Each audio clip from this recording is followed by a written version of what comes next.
Vous avez toujours eu du mal à choisir entre le présent perfect et le past simple en anglais? Vous n'êtes pas seul, mais imaginez pouvoir les utiliser sans même y réfléchir.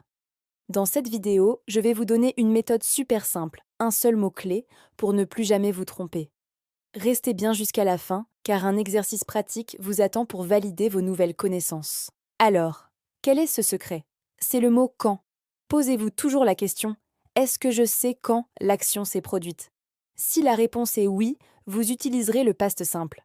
Si la réponse est non, ou si ce n'est pas important, vous utiliserez le présent perfect. C'est aussi simple que ça. Commençons par le premier cas, le past simple. On l'utilise pour une action terminée dans le passé, et surtout, on sait quand elle a eu lieu. Le moment est вече précis, daté, terminé.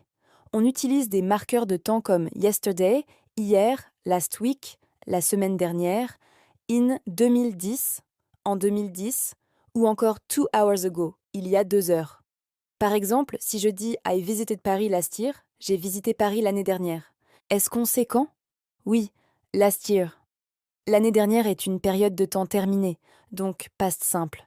Un autre exemple, she bought a new car yesterday. Elle a acheté une nouvelle voiture hier. Quand? Yesterday. Hier c'est fini, donc past simple, c'est clair, non? Deuxième cas, le présent perfect. On l'utilise pour parler d'une action passée qui a un lien avec le présent. Soit le moment n'est pas précisé, soit l'action a des conséquences maintenant. La question quand n'a pas de réponse précise. Par exemple, I have lost my keys. J'ai perdu mes clés. Est-ce qu'on sait quand? Non. Ce qui compte, c'est le résultat maintenant. Je ne peux pas rentrer chez moi. Le moment exact de la perte n'est pas important. Autre exemple. He has been to Japan. Il est allé au Japon. On ne dit pas quand. L'information importante, c'est son expérience, le fait qu'il connaisse le Japon. On ne précise pas si c'était il y a 1 an ou 10 ans. On fait un bilan. Si on voulait préciser le moment, on dirait He went to Japan in 2018. Là, on bascule sur le past simple, car on a ajouté une date précise. Vous voyez la différence? Récapitulons. La troisième étape, c'est de bien ancrer cette astuce. Pour le past simple, le temps est mort et enterré. C'est une archive. Pour le présent perfect, il y a une porte ouverte vers le présent. C'est un bilan, une expérience de vie ou une action avec des conséquences actuelles. Voyons quelques mots-clés qui vous aideront. Pour le past simple, vous verrez souvent yesterday, ago, last week, month, year et les dates précises comme on Monday ou in July. Pour le présent perfect, vous trouverez des mots comme ever, déjà, never, jamais, juste, already, déjà, yet, pas encore. Ces mots se concentrent sur l'expérience ou le lien avec le moment présent, pas sur une date précise. Par exemple, have you ever seen a ghost? As-tu déjà vu un fantôme?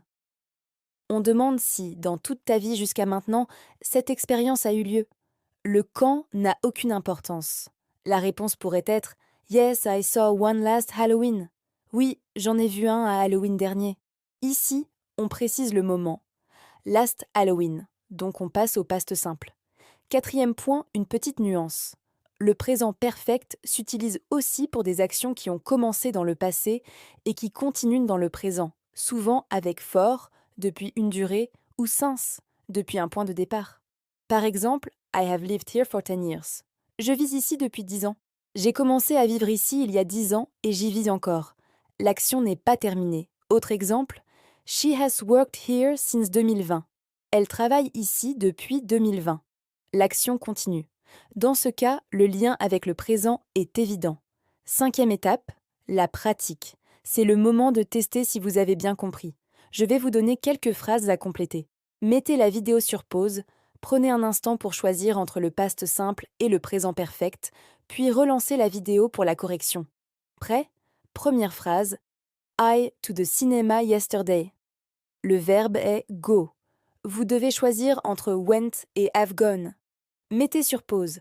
La réponse est went. I went to the cinema yesterday. Pourquoi? Parce qu'on a le mot yesterday, hier. Le moment est précis et terminé. Deuxième phrase. She, her homework. Le verbe est finish. Vous choisissez entre finished et has finished. Mettez sur pause. La bonne réponse est has finished. She has finished her homework. Il n'y a aucune indication de temps. Ce qui compte, c'est le résultat. Maintenant, c'est de voir son fait. Si on avait dit « She finished her homework an hour ago », on aurait utilisé le past simple. Troisième phrase, « They in London for 5 years ». Le verbe est live. Vous mettez lived ou have lived. Pause. La réponse correcte est have lived. They have lived in London for 5 years. L'utilisation de for indique une durée qui s'étend jusqu'au présent. Ils vivent toujours à Londres. Quatrième et dernière phrase, we this movie before. Le verbe est see. C'est saw ou have seen. Pause. La réponse est have seen. We have seen this movie before. Le mot before indique une expérience passée, sans préciser quand. C'est un bilan de ce qu'on a vu ou non dans notre vie. Bravo si vous avez eu tout bon. Et si ce n'est pas le cas, ne vous inquiétez pas, c'est en pratiquant qu'on apprend. Le plus important est de retenir l'astuce. Demandez-vous quand. Si vous avez une réponse précise et terminée, c'est le past simple. Sinon, c'est le présent perfect. Continuez à vous entraîner, écoutez de l'anglais et vous verrez que ça deviendra un automatisme. J'espère que cette méthode simple vous aidera à y voir plus clair. N'oubliez pas que la clé est la pratique régulière. Merci d'avoir regardé cette vidéo jusqu'au bout. Si elle vous a été utile, n'hésitez pas à laisser un pouce bleu et à commenter. Pour ne manquer aucune de nos prochaines leçons et astuces, abonnez-vous pour apprendre plus de phrases en anglais. À très bientôt.